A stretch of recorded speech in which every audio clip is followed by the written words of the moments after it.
السلام علیکم ورحمۃ اللہ وبرکاتہ۔ اعوذ باللہ من الشیطان الرجیم، بسم اللہ الرحمن الرحیم۔ صحیح بخاری حدیث نمبر 1387۔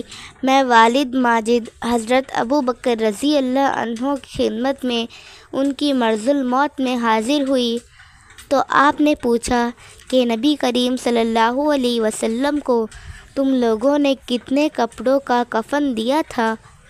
حضرت عائشہ رضی اللہ عنہا نے جواب دیا کہ 3 سفید دھلے ہوئے کپڑوں کا۔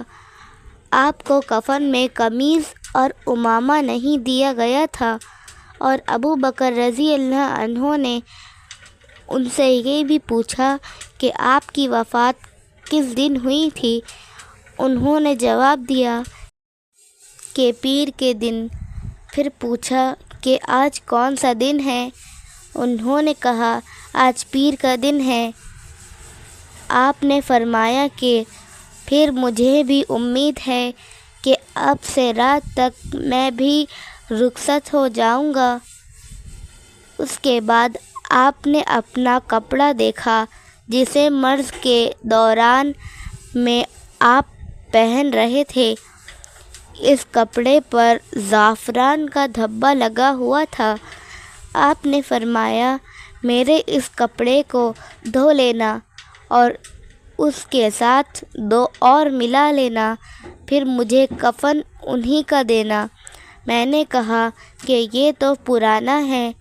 فرمایا کہ زندہ آدمی نئے کپڑے کا مردے سے زیادہ مستحق ہے۔ یہ تو پیپ اور خون کی نذر ہو جائے گا۔ پھر منگل کی رات کا کچھ حصہ گزرنے پر آپ کا انتقال ہوا اور صبح ہونے سے پہلے آپ کو دفن کیا گیا۔ بسم اللہ الرحمن الرحیم۔ صحیح بخاری حدیث نمبر 1388۔ ایک شخص نے نبی کریم صلی اللہ علیہ وسلم سے پوچھا کہ میری ماں کا اچانک انتقال ہو گیا اور میرا خیال ہے کہ اگر انہیں بات کرنے کا موقع ملتا تو وہ کچھ نہ کچھ خیرات کرتی۔ اگر میں ان کی طرف سے کچھ خیرات کر دوں تو کیا انہیں اس کا ثواب ملے گا؟ آپ نے فرمایا ہاں ملے گا۔ بسم اللہ الرحمن الرحیم۔ صحیح بخاری حدیث نمبر 1389۔ رسول اللہ صلی اللہ علیہ وسلم اپنے مرض الوفات میں گویا اجازت لینا چاہتے تھے۔ دریافت فرماتے آج میری باری کن کے یہاں ہے، کل کن کے یہاں ہوگی؟ عائشہ رضی اللہ عنہا کی باری کے دن کے متعلق خیال فرماتے تھے کہ بہت دن بعد آئے گی، چنانچہ جب میری باری آئی تو اللہ تعالیٰ نے آپ کی روح اس حال میں قبض کی کہ آپ میرے سینے سے ٹیک لگائے ہوئے تھے اور میرے ہی گھر میں آپ دفن کیے گئے۔ بسم اللہ الرحمن الرحیم۔ صحیح بخاری حدیث نمبر 1390۔ نبی کریم صلی اللہ علیہ وسلم نے اپنے اس مرض کے موقع پر فرمایا تھا جس سے آپ جاور نہ ہو سکے تھے کہ اللہ تعالیٰ کی یہود و نصارہ پر لعنت ہو۔ انہوں نے اپنے انبیاء کی قبروں کو مساجد بنا لیا۔ اگر یہ ڈر نہ ہوتا تو آپ کی قبر بھی کھلی رہنے دی جاتی، لیکن ڈر اس کا ہے کہ کہیں اسے بھی لوگ سجدہ گاہ نہ بنا لیں۔ اور حلال سے روایت ہے کہ عروہ بن زبیر نے میری کنیت ابو عوانہ یعنی عوانہ کے والد رکھ دی تھی، ورنہ میرے کوئی اولاد نہ تھی۔ ہم سے محمد نے بیان کیا، کہا کہ ہمیں عبداللہ نے خبر دی، کہا کہ ہمیں ابو بکر بن عیاش نے خبر دی، اور ان سے سفیان تمار نے بیان کیا کہ انہوں نے نبی کریم صلی اللہ علیہ وسلم کی قبر مبارک دیکھی ہے جو کوہان نما ہے۔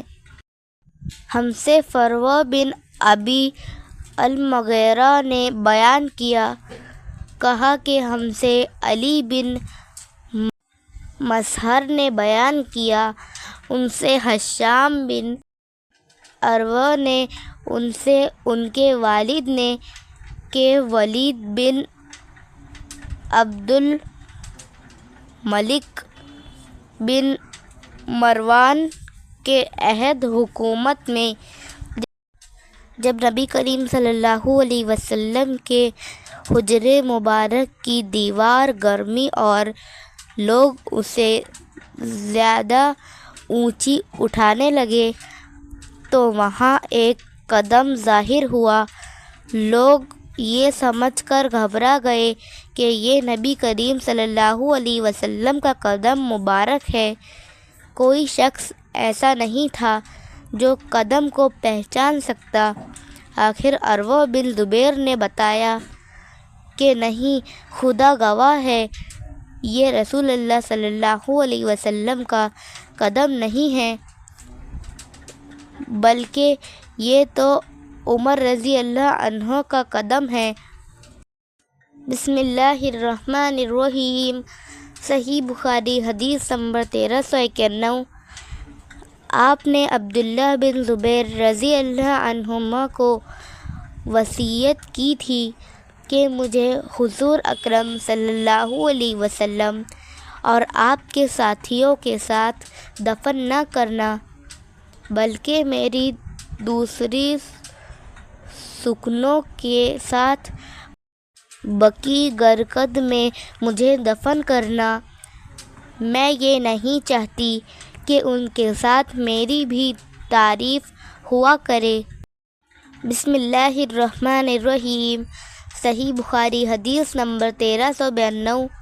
میری موجودگی میں حضرت عمر بن خطاب رضی اللہ عنہ نے عبداللہ بن عمر رضی اللہ عنہما سے فرمایا کہ اے عبداللہ، ام المومنین عائشہ رضی اللہ عنہا کی خدمت میں جا اور کہہ کہ عمر بن خطاب نے آپ کو سلام کہا ہے، اور پھر ان سے معلوم کرنا کہ کیا مجھے میرے دونوں ساتھیوں کے ساتھ دفن ہونے کی آپ کی طرف سے اجازت مل سکتی ہے؟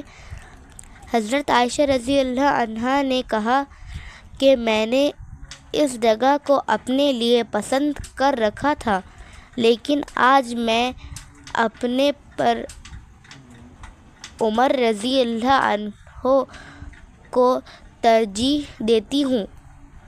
جب ابن عمر رضی اللہ عنہما واپس آئے تو عمر رضی اللہ عنہ نے دریافت کیا، کیا پیغام لائے ہو؟ کہا کہ امیر المومنین، انہوں نے آپ کو اجازت دے دی ہے۔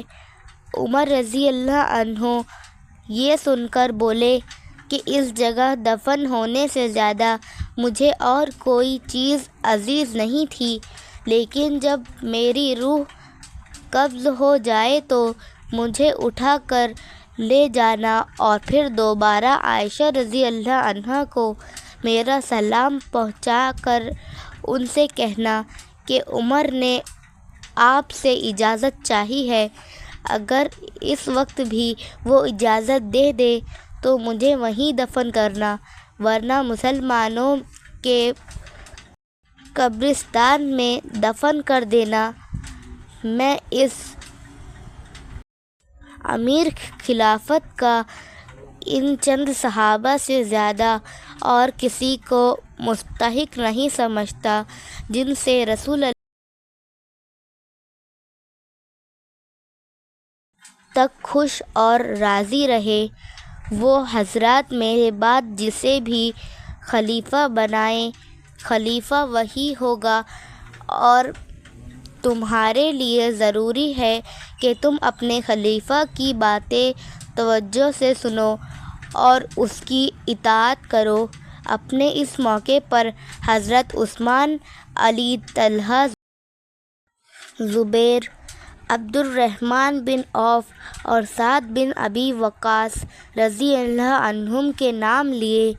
اتنے میں ایک انصاری نوجوان داخل ہوا اور کہا کہ میں امیر المومنین، آپ کو بشارت ہو، اللہ عز و جل کی طرف سے آپ کا سلام۔ میں پہلے داخل ہونے کی وجہ سے جو مرتبہ تھا وہ آپ کو معلوم ہے۔ پھر جب آپ خلیفہ ہوئے تو آپ نے انصاف کیا، پھر آپ نے شہادت پائی۔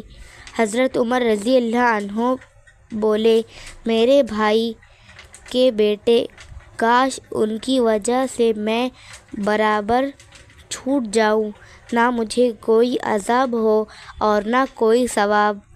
ہاں، میں اپنے بعد آنے والے خلیفہ کو وصیت کرتا ہوں کہ وہ مہاجرین اولین کے ساتھ اچھا برتاؤ رکھے، ان کے حقوق پہچانے اور ان کی عزت کی حفاظت کرے، اور میں اسے انصار کے بارے میں بھی اچھا برتاؤ رکھنے کی وصیت کرتا ہوں۔ یہ وہ لوگ ہیں جنہوں نے ایمان والوں کو اپنے گھروں میں جگہ دی۔